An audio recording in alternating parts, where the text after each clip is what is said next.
नमस्कार दोस्तों। 15 अगस्त स्वतंत्रता दिवस की आपको ढेर सारी शुभकामनाएं, और ये शुभकामनाएं चंद्रयान 3 की तरफ से भी आपको बहुत ज़्यादा हैं, क्योंकि वह 16 अगस्त को अपनी 5वीं कक्षा में प्रवेश कर जाएगा और 5वीं कक्षा में प्रवेश करने के बाद वो उसको कभी भी लैंड कराया जा सकता है। लेकिन यह लैंडिंग जो है 23 तारीख को ही क्यों रखी गई है, 23 अगस्त को ही क्यों रखी गई है? यही बात करें अगर हम, लूना 25 नाम का रूस का यह एक यान, इसको भी लॉन्च किया गया, हड़बड़ी में लॉन्च किया गया, या जैसा रूस के द्वारा कहा गया है कि उनका जो इसको लॉन्च करने की तारीख जो है अक्टूबर 2021 को थी, परंतु यूक्रेन युद्ध के कारण उसको लॉन्च नहीं किया जा सका। परंतु मैं यह भी मान रहा हूं कि जब युद्ध के कारण नहीं लॉन्च किया जा सका, लेकिन भारत के सॉफ्ट लैंडिंग के करीब लैंड कराने की जो क्षमता है उसको क्यों देखा गया? अब यहाँ पर कई सारे प्रश्न हमारे मन में उठ रहे होंगे कि ये जो चंद्रयान 3 है, लगभग 1 महीने के ऊपर उसने लैंडिंग के लिए, सॉफ्ट लैंडिंग के लिए हमको भेजने में लगा, और वहीं पर रूस की अगर हम बात करें तो लगभग 10 से 15 दिन में ही क्यों पहुंच जा रहा है?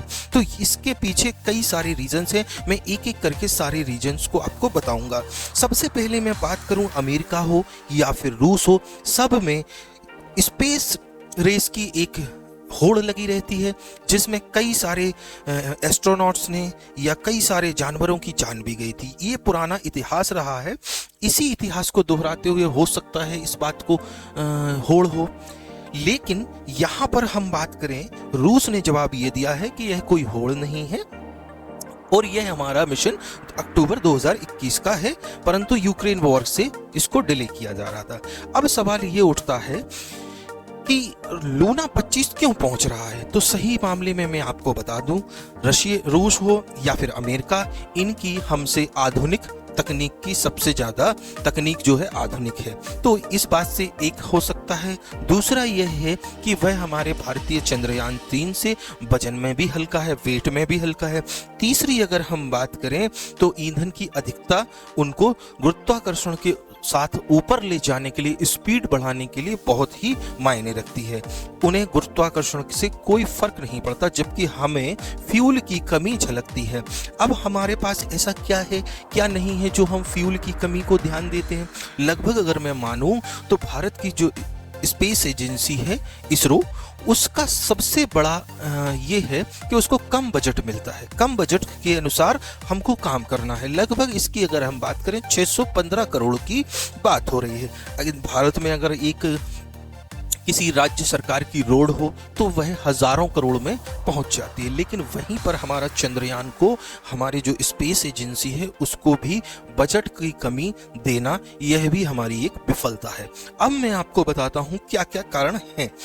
इसरो से इस बात की उम्मीद क्या की जा सकती है कि हम चाहें तो उसको जल्दी लैंड करा सकें, क्योंकि 16 अगस्त को वह 5वीं ऑर्बिट में प्रवेश कर जाएगा, उसके बाद हम कभी भी उसको लैंड करा सकते हैं। लेकिन समस्या ये क्यों आती है, इसरो ने इस बात को साफ क्यों किया है कि वह 23 अगस्त को ही उसको लैंड कराएगा, उसकी सॉफ्ट लैंडिंग? क्या 23 अगस्त को मेरा जन्मदिन है इसीलिए कराएगा?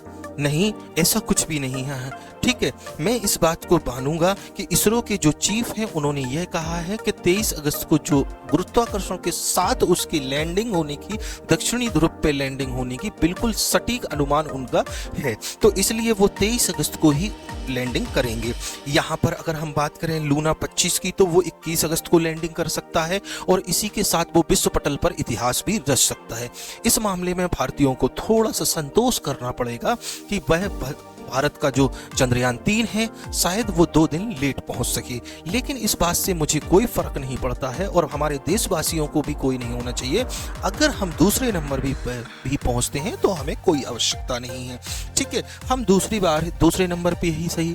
लेकिन यहाँ पर जो 2 टॉपिक्स मैं आपको बताने वाला हूँ, उन 2 टॉपिक पर आप जरूर ध्यान दीजिएगा, क्योंकि इन टॉपिक्स पर आपको सही जानकारी होना आवश्यक है। अब मैं आपको बताता हूँ। अब ये मान के चलिए कि सबसे पहला एक है चंद्रयान जो 3 है, वो लगभग 15 दिन के ऊपर वहां पर रहकर रिसर्च करेगा, और वहीं पर लूना 25 की मैं बात करूं तो उसके पास 1 साल रहने का, उपयोग करने की उसके पास व्यवस्था है। तो सबसे पहले अगर मैं बात करूं, ऐसी क्या तकनीक है जो चंद्रयान 15-18 दिन तक रह पा रहा है, और वहीं पर लूना 25 1 साल तक का उसको प्लान है। तो यह जो दर्शाती है, यह आधुनिकता, हमारी जो मशीनरी है, हमारी जो सारी चीज़ें हैं, उनका बजट कम होना उसको आधुनिक होने से कम हो जाता है। मैं ये चाहता हूँ कि मेरी सभी देशवासियों से अपील है, आपसे ज़रूर अपील है, आप मुझे कमेंट बॉक्स में ज़रूर बताएं कि हमारा जो इसरो का बजट है उसको बढ़ाना चाहिए। अगर इसरो का बजट बढ़ाना चाहिए तो आप कमेंट में ज़रूर बॉक्स में ज़रूर मुझे बताएं। और इस बात से हम अपने देश के प्रधानमंत्री जी से भी निवेदन करेंगे कि इसरो के जो 615 करोड़ हैं उनको बढ़ाकर लगभग 2000 करोड़ के ऊपर तो उसका बजट होना ही चाहिए। लेकिन एक बात आप समझ लीजिए कि इस बात की तय है कि हमारा जो चंद्रयान 3 है वह तो उतरेगा, उसमें कोई विफल होने की गारंटी नहीं है। मतलब उसमें विफलता साथ आनी ही नहीं है, हमको सफल होना ही है। लूना 25 विफल हो सकता है, उसके लिए हम क्या करें? उसके लिए हमसे कुछ भी नहीं है। लूना 25 जो है विफलता की घड़ी में आ सकता है, लेकिन जो हमारा चंद्रयान है उसकी इस बार सॉफ्ट लैंडिंग का एरिया जो है बहुत बड़ा है, लगभग काफ़ी बड़ा है, 180 किलोमीटर के ऊपर का एरिया है। तो यह एरिया बहुत काफ़ी बड़ा होता है, इसलिए इसकी लैंडिंग होना तय है। और आप सभी लोगों को मैं कुछ जानकारियाँ और दे देता हूँ। सारी जानकारियों के बारे में मैं आपको एक एक करके फोटो वीडियो के माध्यम से बता रहा हूँ, आप देख रहे हैं, ठीक है।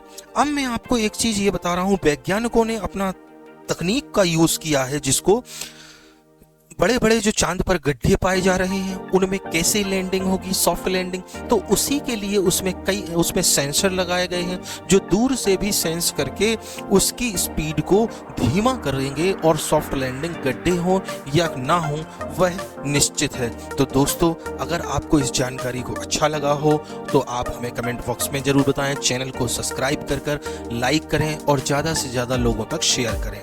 धन्यवाद।